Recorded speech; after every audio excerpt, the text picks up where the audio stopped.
भक्त बंधुओं और बहनों, आज मैं दुर्गा सप्तशती पाठ अध्याय 9 का व्याख्यान करूंगी, जिसके अंतर्गत निशम के वध से संबंध रखने वाले सारे तथ्यों पर प्रकाश डालूंगी। तो आइए सुनते हैं दुर्गा सप्तशती पाठ अध्याय 9 का व्याख्यान। राजा ने कहा, हे ऋषिराज, आपने रक्तबीज से संबंध रखने वाले सारे वृत्तांत मुझे सुनाए। अब मैं रक्तबीज के मरने के पश्चात क्रोध में भरे हुए शुंभ और निशुंभ ने जो कर्म किया वह सुनना चाहता हूँ।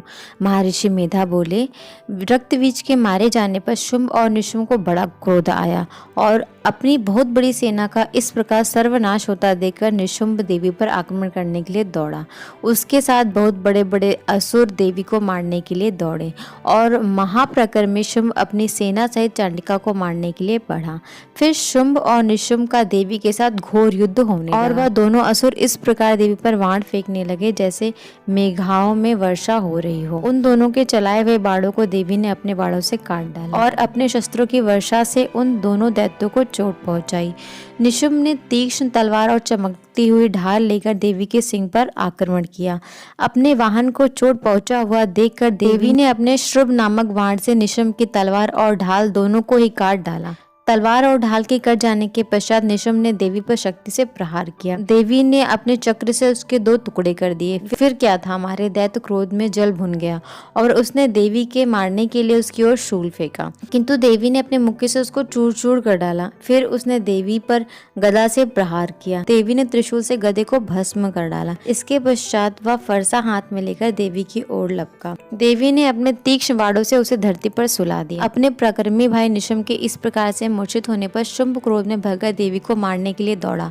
वह रथ में बैठे उत्तम आयुध सुशोभित अपनी 8 बड़ी बड़ी भुजाओं से सारे आकाश को ढके हुए था। शुंभ को आता हुआ देखकर देवी ने अपना शंख बजाया और धनुष की टंकार का भी अत्यंत दुस्साहस शब्द किया। साथ ही अपने घंटे के शब्द से, जो कि संपूर्ण दैत्य सेना के तेज को नष्ट कर देने वाला था, संपूर्ण दिशाओं में व्याप्त कर दिया। इसके पश्चात देवी के सिंह ने अपनी दहाड़ से, जिसे सुनकर बड़े बड़े बलवानों का मत चूर चूर हो रहा था, आकाश और पृथ्वी 10 दिशाओं को पूरित कर दिया। फिर आकाश में उछल कर काली ने अपने दांतों और हाथों को पृथ्वी पर पटका, जिससे कि उससे पहले के सारे शब्द शांत हो गए। इसके पश्चात शिवदूती ने असुरों के लिए भय उत्पन्न करने वाला अट्टहास किया, जिसे सुनकर सभी दैत्य थरथरा उठे और शुंभ को बड़ा क्रोध आया। फिर अंबिका ने उसे, अरे दुष्ट, खड़ा रह कहा तो आकाश में सभी देवता जय हो बोल उठे।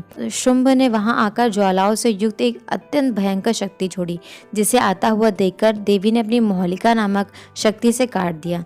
हे राजन, फिर शुंभ ने सिंहनाद से तीनों लोग व्याप्त हो गया और उसकी प्रतिध्वनि से ऐसा घोर शब्द हुआ जिससे कि इससे पहले के सब शब्दों को जीत लिया। शुंभ के छोड़े बाणों को देवी ने और देवी के छोड़े बाणों को शुंभ ने अपने बाणों से काटकर सैकड़ों हजार टुकड़े में परिवर्तित कर दिया। इसके पश्चात जब चांडिका ने क्रोध में भरकर शुंभ को त्रिशूल से मारा तो वो मूर्छित होकर पृथ्वी पर गिर पड़ा। फिर जब उसकी मूर्छा दूर हुई तो वह धनुष लेकर देवी को मारने के लिए उसकी तरफ बढ़ा और उसने अपने बाणों से देवी, काली और सिंह को घायल कर दिया। फिर उस राक्षस ने 10,000 भुजाएं धारण करके चक्र आदि आयुधों से देवी को आच्छादित कर दिया। तब भगवती दुर्गा कोपित होकर अपने बाणों से उन चक्रों तथा बाणों को काट डाला। यह देखकर निशुंभ हाथ में गदा लेकर चंडिका को मारने के लिए दौड़ा। उसके आते ही देवी ने तीक्ष्ण धार वाले खड़ग से उसकी गदा को काट डाला। उसने फिर त्रिशूल हाथ में ले लिया। देवताओं को दुखी करने वाला निशुंभ को त्रिशूल हाथ में लिया हुआ आता देखकर चांडिका ने अपने शूल से उसकी छाती पर प्रहार किया और उसकी छाती को चीर डाला। शूल विदीर्ण हो जाने पर उसकी छाती में से उस जैसा ही एक महाप्रक्रमी दैत्य ठहर जा कहता हुआ निकला। उसको देखकर देवी ने बड़े जोर से ठहाका लगाया। अभी वह निकल भी नहीं पाया था कि उसका सिर अपनी तलवार से काट डाला।